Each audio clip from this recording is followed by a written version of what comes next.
हरा बासित प्यारे बच्चों, शेख चली का नाम तो आपने यकीना सुना होगा और उसकी कहानियां पढ़कर लुत्फ अंदोज भी हुए होंगे।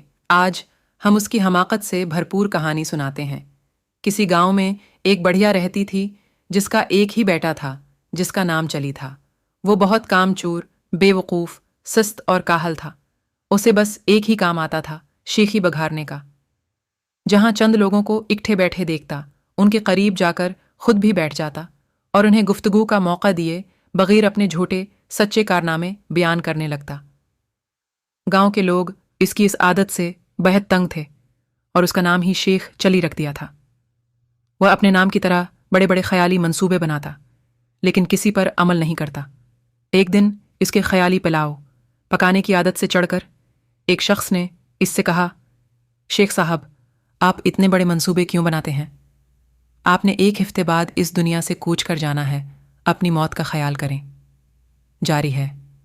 ये सुनना था कि बेवकूफ़ शेख चली को एक हफ्ते बाद अपनी मौत का यकीन हो गया और इसने उसकी तैयारी शुरू कर दी।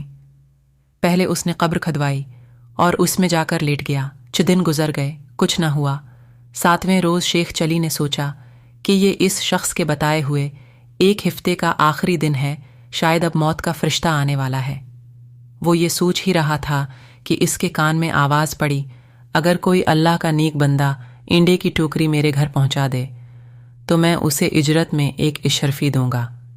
शेख चली इशरफी का नाम सुनकर कब्र से बाहर निकल आया और इंडे की टोकरी उठाकर सर पर रख ली। ये देखकर टोकरी के मालक ने कहा, शेख साहब, ज़रा संभाल कर ले जाना, इंडे टूटने न पाएं, वरना एक दमड़ी भी नहीं दूंगा, अल्टा हरजाना ले लूंगा। शेख चली बड़े गुरूर से बोला, मियाँ साहब, मैं शेख चली हूँ, कोई छोटा मोटा शख्स नहीं हूँ, पूरा गांव मुझे जानता है। ये कहकर वो इंडे की टोकरी लेकर चल पड़ा।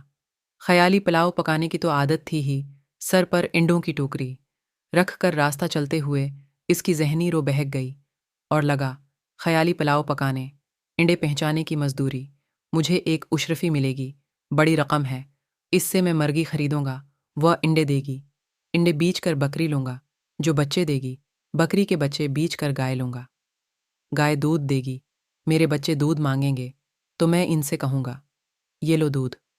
इतना कहते हुए उसने टोकरा पकड़े दोनों हाथ हटा लिए, जिसकी वजह से वो ज़मीन पर गिर पड़ा और सारे अंडे टूट गए।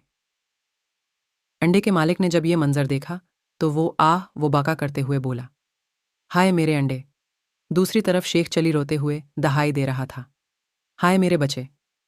दोनों की आह वजारी सुनकर लोग जमा हो गए और शेख चली की बात सुनकर उसे पावर कराया कि तुम्हारी तो शादी भी नहीं हुई, बच्चे कहाँ से आ गए जो तुम रो रहे हो? हाँ, इंडो के मालिक का, तुमने जो नुकसान किया है उसका हर्जाना तुम्हें देना पड़ेगा। बात शेख चली की माँ तक पहुंची। उसने वहां आकर हर्जाने की रकम अदा करके शेख चली की गुलखलासी कराई। Please subscribe my YouTube channel and press the bell icon for more updates and videos.